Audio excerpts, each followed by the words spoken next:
Il est 13 h, vous êtes sur la chaîne qui rassemble. Très heureux d'être en votre compagnie ce dimanche à la une de l'actualité. Hier samedi, le collège électoral issu des élections couplées du 2 septembre dernier a élu les sénateurs de Côte d'Ivoire. En attendant que le tiers restant soit nommé par le président de la République Alassane Ouattara, nous ouvrirons cette édition avec les résultats de ce scrutin, puis nous ferons le bilan de la première législature du Sénat. Le Conseil national des jeunes a reçu cette semaine du matériel de communication pour mener activement la lutte contre les violences communautaires dans la partie septentrionale de Côte d'Ivoire. C'est une initiative du ministère de la Solidarité et de la lutte contre la pauvreté avec un financement du PNUD, le programme des Nations Unies pour le développement. 11 300 personnes au moins sont mortes et 10 100 restent portées disparues dans la ville de Derna en Libye, ravagée il y a près d'une semaine par des inondations sans précédent. La tempête Daniel, qui a frappé dans la nuit de dimanche à lundi, Derna a entraîné la rupture de 2 barrages en amont, provoquant une crue de l'ampleur d'un tsunami, emportant tout sur son passage. Je vous le disais donc, hier, samedi 16 septembre, 64 membres du Sénat ivoirien ont été élus au scrutin indirect par un collège électoral composé des élus locaux sur les 66 attendus selon raison de la situation dans la région du Guémon. Le tiers restant sera nommé prochainement par le chef de l'État. Une nouvelle législature s'en va donc s'ouvrir au Sénat. Mais comment s'est passée la précédente? Qu'est-ce qu'on peut retenir de la mise sur pied d'une deuxième chambre au Parlement? Quelles sont les avancées notables? Voilà autant de questions que nous poserons aujourd'hui à notre invité du magazine du dimanche. Ousmane Samassi Touré est le secrétaire général de l'institution et il a accepté notre invitation. Bonjour, Monsieur Touré. Bonjour, Monsieur Diaby. Bienvenue sur notre plateau. Merci de nous recevoir. On dit que tout s'est passé tranquillement hier. Oui, nous avons tous suivi le compte-rendu du président de la commission électorale indépendante et donc nous pouvons dire que tout s'est bien passé. Et justement, nous allons revoir ce compte-rendu. Vous le savez, les élections sénatoriales, c'était hier samedi 16 septembre. Elles se sont bien déroulées dans l'ensemble selon la commission électorale indépendante. On a juste noté un incident 10 mineurs dans le Bélier. Les sénateurs élus sont donc connus. Qui sont-ils? Voici les résultats de ce scrutin 2023, résultats proclamés par l'institution en charge des élections en Côte d'Ivoire. Le déroulement des élections sénatoriales est ce déroulement que tout organe en charge des élections peut souhaiter pour une élection, parce que ça s'est très bien passé, même si on a constaté un incident dans le Bélier, précisément à Tomodi, un incident mineur qui a été contrôlé. En dehors de cet incident, je peux dire que tout s'est effectivement bien passé. Tout s'est très bien passé. Il était question d'élire 66 sénateurs, parce qu'ils sont 99, dont 66 sont élus, en dehors du cas du Guémon, qui fait l'objet, bien entendu, si le Conseil d'État fait droit à la requête de la commission électorale indépendante, qui fait donc l'objet d'une reprise, qui fera l'objet d'une reprise en dehors du cas du Guémon. Il y a 64 sénateurs qui viennent d'être élus ce soir. La seconde leçon, peut-être que c'est passé inaperçu, mais M. Angwa, la commission électorale indépendante a donné les résultats le même jour de l'élection. C'est un événement à saluer, parce qu'il vous souvient que, pas avant longtemps d'ailleurs, un journaliste me disait « Monsieur le Président, à quand les résultats le jour de l'élection ?» Mais je suis en droit et aisément heureux de lui dire que aujourd'hui, par exemple, est un exemple assez concret pour dire que la commission électorale, la Côte d'Ivoire, peut donner les résultats le jour de l'élection. Petit à petit, nous partons, nous allons arriver. Alors, vous savez, je dis toujours que le code électoral qui encadre les activités électorales précise très bien que 3 conditions peuvent justifier l'annulation d'une élection. N'oublions pas que l'élection consiste à identifier l'expression de la volonté de l'électeur. Et l'organe en charge des élections a pour mission de faire correspondre ce qui a été voulu et le résultat qui est proclamé, au point où le résultat soit le reflet de la volonté de l'électeur. Alors, tant que cette volonté, cette expression de la volonté de l'électeur n'est pas entachée, l'élection, même si elle comporte quelques irrégularités, ne saurait emporter annulation. Vous vous en êtes rendu compte en lieu et place des résultats. Vous avez pu entendre Coulibaly Kuibière Ibrahim, le président donc de la CEI, la commission électorale indépendante. En cette mi-journée, on va vous faire revivre ce scrutin, tout ce que vous avez pu voir, tout ce que vous avez vu, mais aussi et surtout tout ce que vous n'avez pas vu. Nous sommes à l'heure du bilan et c'est l'affaire de notre expert en la matière, Alexis Ouedraogo. Samedi soir, sous le coup de 20h10, la commission électorale indépendante rend public les résultats de la journée de vote des élections sénatoriales. La commission électorale indépendante a donné les résultats le même jour de l'élection. C'est un événement à saluer parce que il vous souvient que, pas avant longtemps d'ailleurs, un journaliste me disait « Monsieur le Président, à quand les résultats le jour de l'élection ?» Mais je suis en droit et aisément heureux de lui dire que, aujourd'hui, par exemple, est un exemple assez concret pour dire que la commission électorale, la Côte d'Ivoire, peut donner les résultats le jour de l'élection. Selon les chiffres livrés par les porte-paroles de la commission sur les antennes de la RTI, sur 31 circonscriptions, sans compter le Guémon, le Rassemblement des oufetistes pour la démocratie et la paix rafle la mise, avec 28 régions contre 3 pour le PDCI-RDA, qui l'emporte dans l'Ifou, le Bélier, le district autonome de Yamoussoukro. Une liste indépendante réussie dans le Bouclé, avec 75,93% à se faire sa place à la Chambre haute du Parlement. Le PPACI, le Parti des peuples africains Côte d'Ivoire, ressort, lui, les mains vides. Selon le président de la commission électorale indépendante, Ibrahim Coulibaly Kuibière, le scrutin s'est déroulé dans de bonnes conditions. Ça s'est très bien passé, même si on a constaté un incident dans le Bélier, précisément à Toumoudi, un incident mineur qui a été contrôlé. En dehors de cet incident, je peux dire que tout s'est effectivement bien passé. Nous pouvons retenir que le RHDP a eu 56 sénateurs, le PDCI, 6 sénateurs, ceux qu'on appelle de façon triviale indépendants, mais qui sont en réalité des candidats sans étiquette politique, ont eu 2 sénateurs, de sorte que nous avons les 64. Avec cette élection, des 2/3 des membres de la Chambre haute du Parlement restent les 33 qui seront, eux, désignés par le chef de l'État. Les chiffres de ces sénatoriales qui s'ajoutent aux résultats des élections locales du 2 septembre dernier font donc état pour les 199 communes, 30 régions et 31 circonscriptions dont les résultats sont connus. 123 maires, 25 présidents de conseils régionaux et 56 sénateurs pour le RHDP. 41 maires, 1 président de conseil régional et 2 sénateurs pour les indépendants. 22 maires, 3 présidents de conseils régionaux et 6 sénateurs pour le PDCI-RDA. 10 maires, 1 président de conseil régional pour l'Alliance PDCI-PPACI. 1 maire pour l'URD. 2 maires pour le PPACI qui ne compte ni président de conseil régional ni sénateur.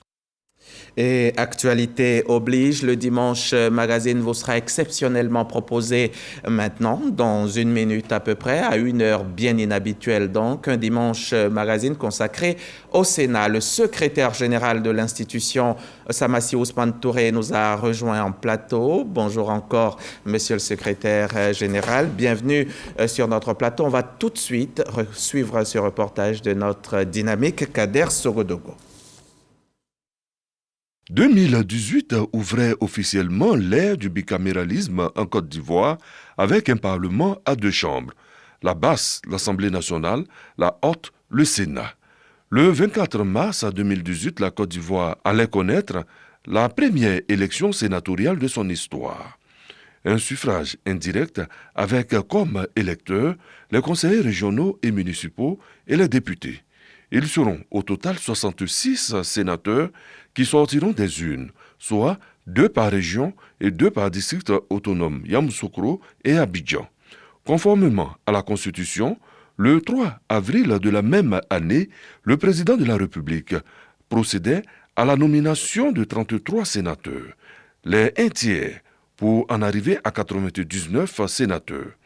2 jours après, l'institution allait élire son tout premier président. Il est issu du camp des oufouettistes, Jano Awosou-Kouadio, qui fut également Premier ministre. La première entrée officielle du Sénat s'est faite le 12 avril 2018. Elle est marquée par le discours du président de la République qui n'a pas manqué de souligner l'importance de cette nouvelle institution. L'institution du Sénat en Côte d'Ivoire n'est pas un luxe. En effet, avec une seconde chambre représentant les collectivités territoriales et composée de personnalités et d'expériences de divers horizons, professionnels ou politiques, de l'intérieur comme de l'extérieur des Ivoiriens, reconnus pour leur expertise et leurs compétences avérées dans divers domaines, le Sénat devient un cadre de réflexion de haut niveau qui ne peut qu'enrichir notre jeune démocratie. Très rapidement, le Sénat va se mettre au travail. Sénateurs et autres personnels administratifs et techniques allaient se côtoyer 5 années durant pour aboutir à ce résultat.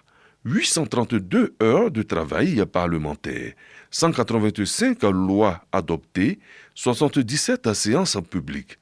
Avec les élections sénatoriales du 16 septembre 2023, se referme la première législature du Sénat.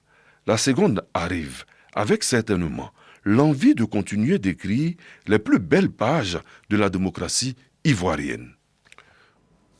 Un reportage donc signé Kader Sogodogo. Merci à vous. Monsieur le secrétaire général, merci encore d'avoir pu accepter notre invitation. Alors, les élections sénatoriales, c'était hier, les élections sénatoriales ivoiriennes sur toute l'étendue du territoire national. Dites-nous comment s'est organisé le scrutin? Alors, l'élection sénatoriale est un scrutin indirect, ce qui signifie que ce sont des grands électeurs qui élisent les sénateurs. En l'occurrence ici, les grands électeurs sont les conseillers municipaux, les conseillers régionaux, auxquels il faut ajouter bien entendu les candidats eux-mêmes. Les sénateurs sont donc les élus des élus locaux. Alors, il faut indiquer que le scrutin a lieu dans les 31 régions que compte le pays, ainsi que dans les 2 districts autonomes d'Abidjan et de Yamoussoukro. On se retrouve donc avec 2 sénateurs élus par circonscription électorale, et ce qui fait donc normalement un total de 66 sénateurs. Mais comme cela a été indiqué tout à l'heure dans les éléments qui sont passés, l'élection dans la région du Guémon a donc été différée, de sorte que pour l'heure, nous avons 64 sénateurs élus sur les 66 attendus. Il y a lieu donc de préciser que, au regard de l'article 87 de la Constitution, le président de la République donc, a pouvoir pour nommer le tiers restant des sénateurs, soit 33 sénateurs. Et justement, pourquoi tous les sénateurs ne sont pas élus? Pourquoi seulement 99? Pourquoi seulement 66 sur les 99? Alors, je l'indiquais tantôt, c'est déjà un pouvoir qui est conféré au président de la République par la Constitution, et il ne s'agit pas ici d'une singularité ivoirienne. La plupart des États, africains notamment, qui ont décidé de faire du système bicaméral, ont donc ce dispositif avec une partie des sénateurs élus et une autre partie des sénateurs nommés. Mais il faut dire qu'il y a derrière ce pouvoir reconnu au président de la République une philosophie. C'est que vous conviendrez avec moi que le débat public ne saurait se limiter à sa dimension purement politique. Il y a des sujets qui concernent la vie de la nation et qui devraient pouvoir fédérer l'ensemble du corps social. Et ce débat, il est nourri par les réflexions des sachants et des experts. Justement, les sénateurs nommés le sont en considération de leurs compétences avérées dans certaines matières bien précises, notamment le scientifique, l'administratif, le culturel, le sportif, etc. etc. Est-ce à dire que de l'autre côté, dans la chambre voisine, à l'Assemblée nationale, donc, est-ce que ce que vous dites signifie que la qualité là-bas peut faire défaut? Non, nous disons que Vu que tout le monde est élu, il n'y a pas de nomination, donc les experts dont vous parlez, est-ce qu'ils peuvent manquer là-bas et donc la qualité des hommes, des élus, peut faire défaut? Il ne faut pas inscrire l'Assemblée nationale et le Sénat dans des rapports d'opposition. Il s'agit de deux chambres qui s'inscrivent plutôt dans des rapports de complémentarité. La vue est une, mais on voit mieux avec deux yeux, pour emprunter le mot de Joseph Barthélemy. D'ailleurs, la qualité de la loi jaillit justement de cette œuvre de coproduction législative induite de la navette entre les deux chambres. Ceci dit, le Sénat a une spécificité. C'est justement sa mission de représentation des collectivités territoriales et des Ivoiriens établis hors de Côte d'Ivoire. Parlons de bilan sur les collectivités territoriales. On peut retenir qu'au cours de ces 5 dernières années, le Sénat a joué pleinement son rôle de veille constitutionnelle et de veille législative. Et bien entendu, à l'initiative du président du Sénat, M. Jeannot Ahoussou-Kouadio, 2 grandes rencontres ont été menées avec l'ensemble des acteurs de la décentralisation qui ont permis de positionner le Sénat comme une force de proposition au gouvernement sur toutes les questions qui touchent à la décentralisation. Qu'il s'agisse du statut de l'élu local, du personnel des collectivités territoriales, de la question de la coopération décentralisée, du financement des collectivités territoriales. Toutes ces questions ont fait l'objet de documentation et on peut dire que pendant cette législature, le Sénat a véritablement fait les états généraux de la décentralisation. Vous le dites si bien, la vue est une, mais on voit mieux avec les deux yeux. Mais j'aimerais vous dire, monsieur le secrétaire général, qu'on a fonctionné quand même longtemps sans ces deux yeux, sans les deux chambres du Parlement. Et les choses semblaient bien se passer. Maintenant que la deuxième chambre existe, le Sénat existe, qu'est-ce qu'on a gagné en plus? Quelle a été la plus-value après ces 5 premières années qu'on peut considérer comme test? Alors, votre question m'amène à faire brièvement le bilan de cette Allez-y, justement. Qu'est-ce qu'on a gagné? Alors, il faut rappeler rapidement les missions essentielles du Sénat, à savoir donc le vote de la loi, le contrôle de l'action du gouvernement et de l'évaluation des politiques publiques et la représentation des collectivités territoriales et des Ivoiriens établis hors de Côte d'Ivoire. Pour ce qui concerne le vote de la loi, le Sénat a incontestablement contribué à l'amélioration de la qualité de la loi. Des amendements ont été faits sur nombre de projets de loi. Tous ces amendements ont été endossés par l'Assemblée nationale. Et je pourrais citer par exemple cette loi importante sur l'évaluation des politiques publiques qui vient aujourd'hui rajouter la question de la gestion axée sur les résultats dans la gouvernance de nos différentes administrations. Et donc, il y a eu donc cet apport à la qualité de la loi. Ensuite, au niveau du contrôle de l'action du gouvernement, le Sénat a eu à exercer 2 missions essentielles. Il y a eu donc des séances d'information parlementaire tout le long donc de cette législature. Et à ce niveau, il faut rappeler le rôle éminent que le Sénat a joué pendant la Covid-19 à l'hémicycle. Les sénateurs ont invité tous les membres du gouvernement directement impliqués dans la gestion de la Covid-19 à venir devant la représentation nationale pour expliquer les mesures prises afin de juguler cette crise qui a ébranlé le monde entier. Et dernièrement, dans le cadre du contrôle de l'action gouvernementale, c'était donc cette session, au cours de cette session de 2023, les sénateurs ont eu une démarche inédite.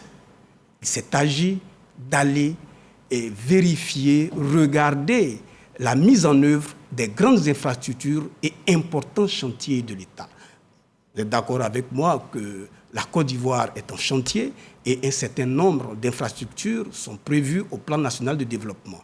Et les sénateurs sont allés au contact du terrain, aussi bien à San Pedro, aussi bien sur l'axe Yamoussoukro-Korogo, pour regarder, vérifier la mise en œuvre effective des grands chantiers de l'État initiés par son Excellence, M. Alassane Ouattara, président de la République de Côte d'Ivoire. Cette démarche est importante à relever parce qu'il s'agit là d'une démarche quasi inédite dans l'histoire parlementaire de notre pays. Alors, il faut également parler d'un point important, de la vie du Sénat. Il s'agit de la diplomatie parlementaire. Il faut dire qu'à ce niveau, le Sénat a contribué au rayonnement de la Côte d'Ivoire en dehors de nos frontières. Le Sénat est membre de la plupart des organisations internationales, aussi bien au niveau mondial qu'au niveau régional et sous-régional africain. Le Sénat est membre du Parlement panafricain, membre du Parlement de la CEDEAO et dernièrement, le Sénat a fait son entrée au Parlement de l'UEMOA. Et tout cela nous apporte quoi de faire partie de toutes ces grandes organisations? Alors, faire partie de toutes ces grandes organisations permet de porter la voix de la Côte d'Ivoire au sein de ces grandes organisations. Vous savez, la diplomatie parlementaire vient en appoint à la diplomatie traditionnelle, qui relève de la compétence exclusive de son Excellence, Monsieur le Président de la République.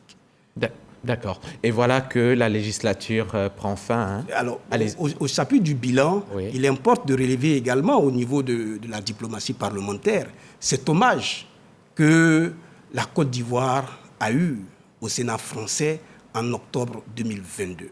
Je voudrais dire ici que le président Jeannot Ahoussou-Kouadio conduisait, dans le cadre de la coopération bilatérale entre la Côte d'Ivoire et entre le Sénat ivoirien et le Sénat français, une mission dans cet hémicycle. Et les sénateurs français, dans leur entièreté, toute obédience confondue, ont rendu un hommage mémorable à son Excellence, M. Alassane Ouattara, président de la République de Côte d'Ivoire, pour magnifier son œuvre de paix et de stabilité, aussi bien en Côte d'Ivoire que dans la sous-région. Alors, ce type d'hommage est rare dans les institutions parlementaires. Que toute une assemblée se lève et, dans une standing ovation, honore un chef d'État, c'est vraiment reconnaître l'envergure exceptionnelle du chef de l'État, le président Alassane Ouattara. Voilà, et c'est cela. Et qu'est-ce qui est prévu donc pour cette deuxième législature qui s'ouvre? Alors, les perspectives, est-ce qu'il y en a? Bien entendu, après 5 ans, on ne peut pas avoir tout embrassé. Aujourd'hui, il importe que le Sénat, après avoir éprouvé son règlement, le règlement est justement le texte qui a valeur de loi organique qui organise le fonctionnement de l'institution. Le droit parlementaire est un droit essentiellement procédural et il y a à ce niveau quelques améliorations à apporter. Il faut donc renforcer la robustesse de notre cadre réglementaire. Et justement, la révision du règlement du Sénat est rendue inéluctable par la dernière révision constitutionnelle qui a donc institué le principe des 2 sessions parlementaires. Et justement, il s'agit d'expliciter les modalités de mise en œuvre du droit d'amendement accordé au président de la République. Mais au-delà de ces aspects, il y a lieu également de tenir compte des innovations majeures qui ont cours dans la plupart des parlements modernes aujourd'hui. Il s'agit d'introduire dans notre règlement la question du vote à distance, la question du vote électronique, tout en garantissant justement les questions de sincérité et d'intégrité du vote. Merci. Alors, au-delà donc du règlement, il y a lieu également pour le Sénat au cours de la prochaine session parlementaire d'œuvrer véritablement, de mettre en œuvre véritablement sa mission de représentation des Ivoiriens établis hors de Côte d'Ivoire. Un forum est en préparation actuellement entre les services administratifs du Sénat et les services techniques du ministère d'État, ministère de l'intégration africaine et de la diaspora, en vue de préparer un forum avec la diaspora. Ce point est important parce qu'il permet justement d'envisager la contribution effective des Ivoiriens résidant hors du territoire national à l'œuvre d'édification et de construction de la nation. Merci beaucoup.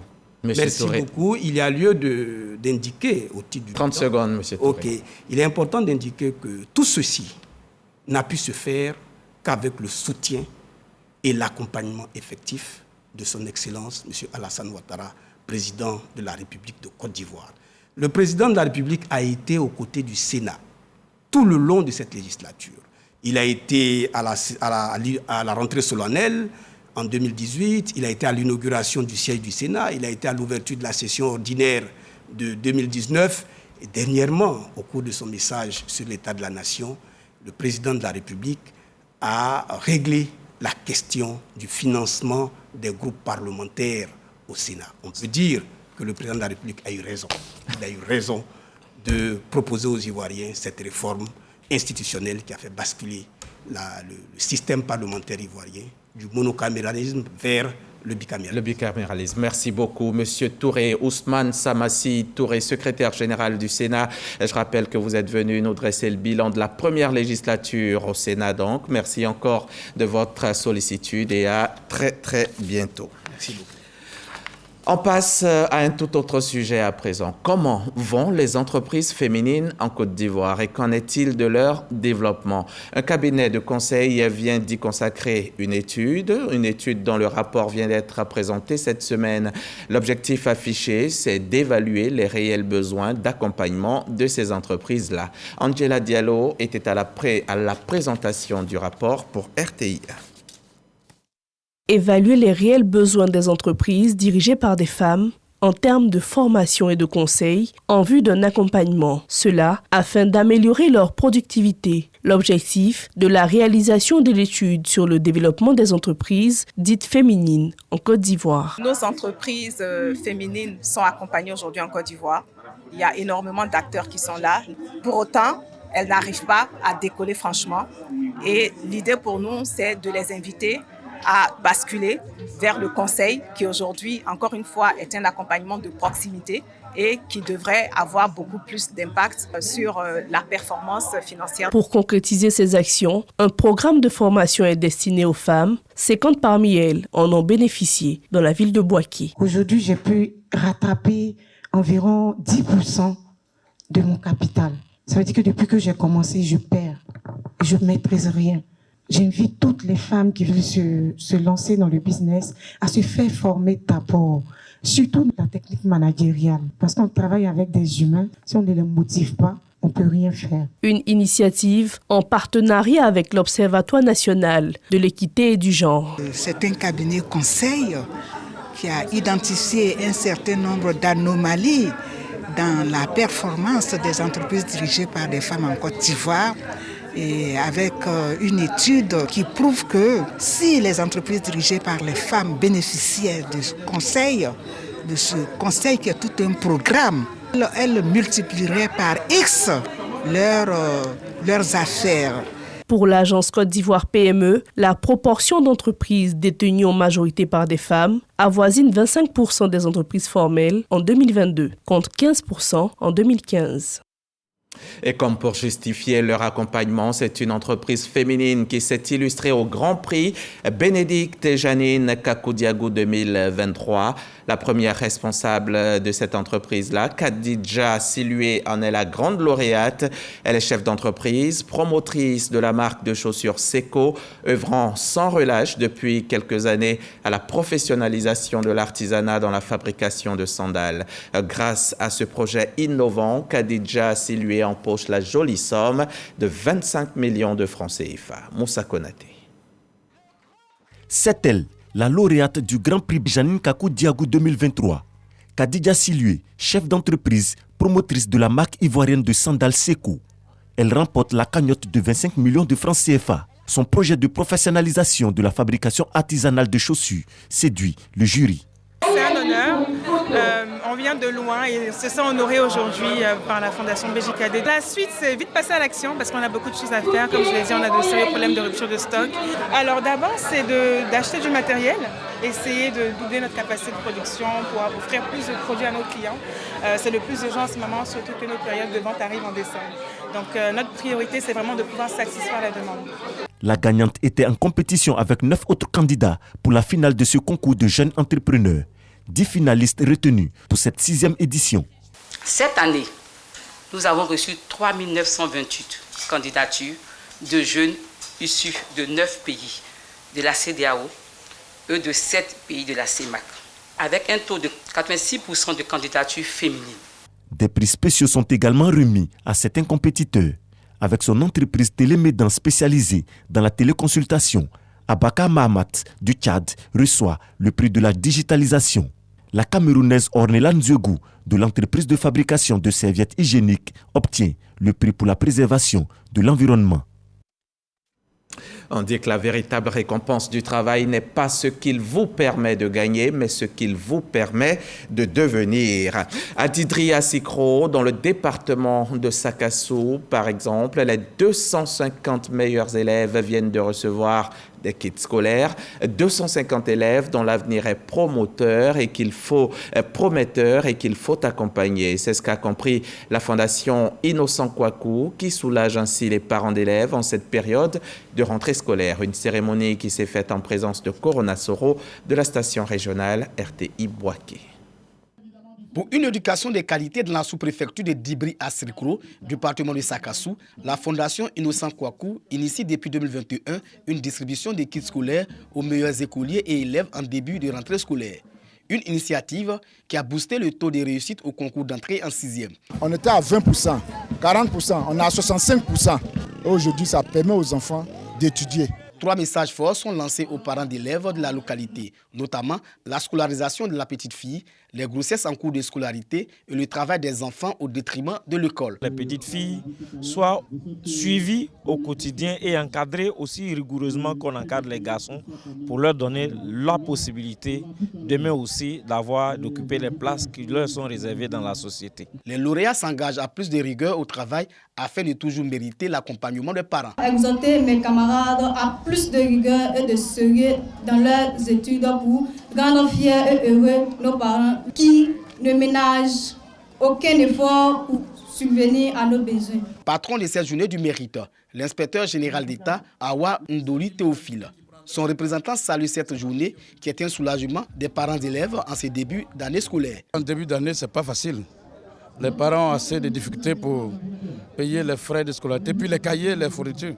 Donc de telles cérémonies qui permettent de donner les fournitures aux enfants soulagent les parents d'élèves et permettent aux enfants d'aller à l'école sereinement. C'est pour ça que nous félicitons de telles initiatives. Après l'ouverture du collège de proximité de Dibri à Sirikro, un autre établissement sera construit dans la tribu Sola. Un seul objectif, rapprocher les cycles secondaires des enfants du milieu rural. D'ici à 2030, la Côte d'Ivoire n'entend plus enregistrer de cas de malnutrition. L'objectif affiché est donc 0 cas de malnutrition. Pour y arriver, tout le monde y a un rôle à jouer. Par exemple, du côté des régions du Poro et de la Bagoué, les femmes se sont engagées à lutter contre cette malnutrition grâce, bien entendu, à la culture de denrées locales. Les denrées locales qui servent notamment à fournir les cantines scolaires. Autre précision avec Khalil Diomandé et Adama Sangaré. Derrière ces coups de daba se nourrit un rêve, celui d'éradiquer la malnutrition dans la sous-préfecture de Guembé, région du Poro. Depuis une dizaine d'années maintenant, ces femmes réunies en coopérative se sont engagées pour la sécurité alimentaire et la lutte contre la malnutrition. Dans ce champ de 7 hectares, elles cultivent une diversité de produits. Nous cultivons de l'arachide, du soja, du maïs, et du maraîcher, du riz aussi. Après la récolte, nous donnons une partie à la cantine scolaire. pour pouvoir nourrir les enfants à l'école. Tout ce que nous faisons là, c'est pour aider le gouvernement à lutter contre la malnutrition des enfants. Ayant eu écho de leur engagement pour la nutrition infantile, l'UNICEF, le Fonds japonais et le Conseil national pour la nutrition sont venus à la rencontre de ces femmes. L'occasion pour elles de faire découvrir à la délégation leur entrepôt de stockage et d'émettre des doléances en vue de booster leur productivité. On a besoin que l'UNICEF vienne nous aider avec des machines pour pouvoir travailler dans nos champs, pour que nous ayons plus de rendement. Et ce que nous cultivons, on a besoin aussi que l'UNICEF nous apprenne comment il faut transformer ça pour pouvoir les aider aussi contre la malnutrition des enfants. Des doléances que l'UNICEF entend bien adresser. Nous allons continuer à travailler avec ces femmes pour continuer à apporter un appui technique sur tout le volet nutrition et également tout le volet de la transformation des aliments auprès des jeunes enfants. L'UNICEF a offert à la coopérative 2 tricycles avant de prendre la direction de Saint-Purgo, dans la région de l'Abagoué. Ici, les femmes ont également pris à bras le corps le combat contre la malnutrition et la faim en misant sur les cultures vivrières. C'est d'ailleurs pour les encourager dans leurs initiatives que l'UNICEF, à travers le Fonds japonais, met à leur disposition un tricycle. Je salue l'UNICEF pour le tricycle qu'il vient de nous donner. Ça va nous permettre de bien produire pour que nos enfants puissent bien manger. Et je suis convaincu effectivement que ces dons, en n'en point douter, en tout cas, vont permettre de booster effectivement la lutte contre la malnutrition en Côte d'Ivoire dans notre pays. Et dire merci encore à l'UNICEF Côte d'Ivoire qui a piloté effectivement ces actions sur le terrain. 0 cas de malnutrition en Côte d'Ivoire d'ici à 2030. La coopérative de Saint-Purgo promet de jouer pleinement sa partition pour relever ce défi.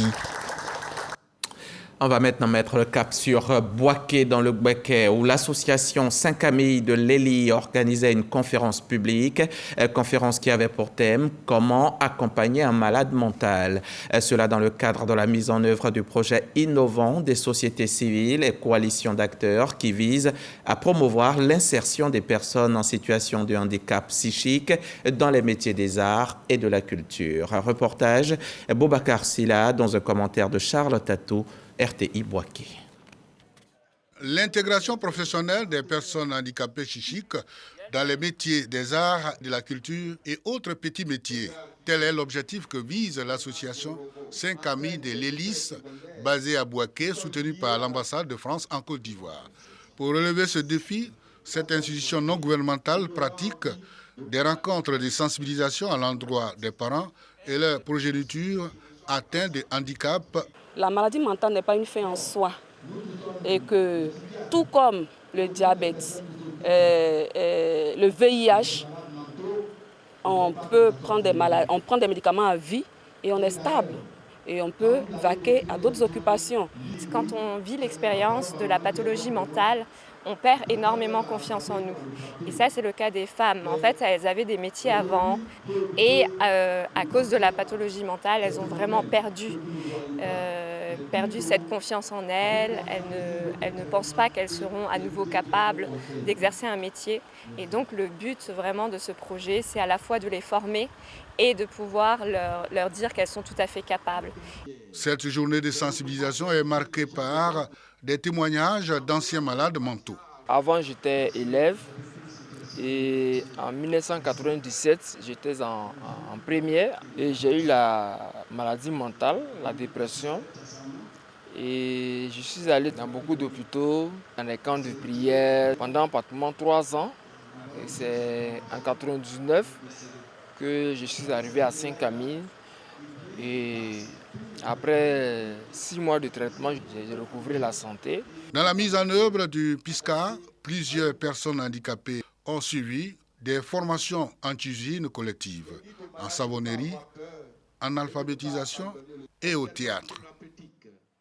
De Bouaké, on rentre à Abidjan. Cette semaine, à l'initiative du ministère de la Solidarité et de la lutte contre la pauvreté, quelques 16 bureaux départementaux du Conseil national des jeunes de Côte d'Ivoire viennent de recevoir du matériel de communication. L'idée, c'est que ces jeunes œuvrent au quotidien à réduire les violences communautaires dans le nord de la Côte d'Ivoire. Serge Pacom Didi, Michel Mambo, Andrea Kakou. 99 jeunes issus des régions de la Bagoué, du Bunkani, du Folon, du Tchologo et du Poro, formés aux outils de renforcement de la cohésion sociale. Cela dans le cadre d'un partenariat entre le Conseil national des jeunes de Côte d'Ivoire et l'Observatoire de la solidarité et de la cohésion sociale. Et pour la bonne marche de leur mission, 16 bureaux départementaux du Conseil national des jeunes reçoivent du matériel de communication. L'équipement et les recharges devront servir donc à organiser les réunions, les formations et à sensibiliser, mais aussi les recharges surtout devront servir à animer le mécanisme d'alerte précoce. Grâce à vous, nos présidents de jeunesse des zones frontalières seront bénéficiaires donc de ces présents. L'action des présidents de jeunesse sera de plus en plus renforcée sur le terrain, mais également sur toute l'étendue du territoire national. Financé par le PNUD, ce projet sur l'engagement des jeunes et des femmes pour la stabilité sociale, la consolidation de la paix et la réduction des violences communautaires dans le nord de la Côte d'Ivoire retient l'attention particulière de la ministre de la Solidarité et de la lutte contre la pauvreté, qui entend faire de la jeunesse un vecteur essentiel de la consolidation de la solidarité. Notre accompagnement en matériel et moyens de communication vise à contribuer au renforcement des capacités opérationnelles de ces délégations départementales pour vous permettre de mieux faire fonctionner vos activités de formation et de sensibilisation des jeunes et des femmes. Chers jeunes, vous qui êtes en première ligne des situations de crise depuis des décennies dans notre pays, c'est donc sur vous qu'il faut bien évidemment agir en vous engageant dans les initiatives visant à prévenir les conflits et à maintenir la stabilité et à consolider la paix. Miss Belmondo Dogo appelle donc à une utilisation efficiente de ce don estimé à plus de 10 millions de francs CFA. De quoi nous réjouir, on peut donc faire la fête, on peut danser. Allons à Variétoscope. Variétoscope 2023, c'est terminé. Le grand vainqueur cette année est l'équipe d'Aboisseau dans le sud Comoé. Avec leurs magnifiques prestations, ces jeunes hommes et femmes ont impressionné le public et conquis les jurés. Ils ont reçu de nombreux lots, dont une ambulance médicalisée. Et Aboisseau bénéficiera également de la réalisation d'une œuvre communautaire grâce à un partenaire de la RTI. Retour sur cette finale haut en couleur, finale qui aura tenu toutes ses promesses. Pour cette finale, 5 groupes sont aux prises, à savoir les Étoiles d'Oudjeni, la Jeunesse SD de Yamoussoukro, le Soleil de Port-Boué, les Diamants Noirs de Yopougon et Amabouébia d'Aboisseau. Chaque groupe a fait montre de son savoir-faire en matière de chorégraphie, de scénographie et de mise en scène. À l'issue des différentes prestations, le groupe Amabouébia d'Aboisseau est sorti vainqueur de l'édition 2023 de Variétoscope. Une grande fierté parce que ça fait 3 ans, depuis 2021, que nous essayons vraiment de gagner ce trophée. Et vraiment, nous sommes fiers de tout ce que nous avons accompli. Car cette victoire est un aboutissement de 3 ans de lutte. Le groupe d'Aboisseau est suivi par le Soleil de Port-Boué, les Étoiles d'Oudjeni, la Jeunesse SD de Yamoussoukro et les Diamants Noirs de Yopougon, classés respectivement 2e, 3e, 4e et 5e. Émission culte de la radiodiffusion télévision ivoirienne, Variétoscope est un rendez-vous culturel annuel qui vise à occuper sainement la jeunesse pendant les vacances. Et la RTI entend maintenir le cap pour le bonheur des téléspectateurs, selon son directeur général, Fousseni Dambélé. Je voudrais féliciter tous les groupes qui nous ont gratifiés de spectacles époustouflants. Et je voudrais aussi remercier toute la direction de RTI 1. Merci à tous pour contribuer chaque jour à rendre encore un peu plus grand ce rendez-vous de Variétoscope. Les groupes d'Aboisseau et de Port-Boué, classés 1er et 2e, ont aussi reçu le prix du meilleur fait de société et du meilleur narrateur. Le grand vainqueur repart avec une enveloppe et une ambulance médicalisée offerte par le parrain, le Premier ministre Patrick Hachi. Un reportage signé Abou Sanogo. L'église Ambassade des Miracles vient d'inaugurer son tout nouveau siège en présence de nombreux fidèles et de guides religieux. C'est la cathédrale des miracles. C'est à Cocody à Toban et elle a une capacité de 5000 places. Kadi Kone, Angela Diallo, reportage. Les fidèles chrétiens de l'église Ambassade des Miracles mobilisés pour l'inauguration de leur nouvelle cathédrale, dénommée Cathédrale des Miracles. Une occasion pour le président fondateur Bishop Ouattara Mohamed de revenir sur les défis rencontrés pendant la construction de cet édifice. Le processus a été parsemé d'énormes difficultés, de beaucoup d'embûches. Finalement, nous sommes parvenus à force de travail et avec la grâce de Dieu à faire sortir cette bâtisse de terre. Plus d'1 milliard de francs CFA, le coût de la réalisation de l'édifice de 5000 places, doté de salles polyvalentes modulables. Cette célébration a rassemblé plusieurs personnalités religieuses, dont l'archevêque Duncan William du Ghana. On va en profiter pour prier pour la Libye. La Libye où au moins 11 300 personnes sont mortes et 10 100 restent portées disparues dans la seule ville de Derna, dans l'est de la Libye, ravagée il y a près d'une semaine par des inondations sans précédent, selon un bilan publié par un organisme de l'ONU citant le Croissant Rouge libyen. La tempête Daniel qui a frappé dans la nuit de dimanche à lundi Derna, une ville de 100 000 habitants, a entraîné la rupture de 2 barrages en amont, provoquant une crue de l'ampleur d'un tsunami. Elle a tout emporté sur son passage. Le travail des secours et des équipes de recherche est par ailleurs entravé par le chaos politique qui prévaut dans le pays depuis la mort de Muammar Kadhafi dans le pays donc en 2011 avec 2 gouvernements rivaux, l'un à Tripoli dans l'ouest, reconnu par l'ONU, et l'autre dans l'est. C'est ici que l'on s'arrête pour ce 13h. Merci de nous avoir suivis. Je serai encore chez vous mercredi, même heure, bien sûr, si vous le voulez bien.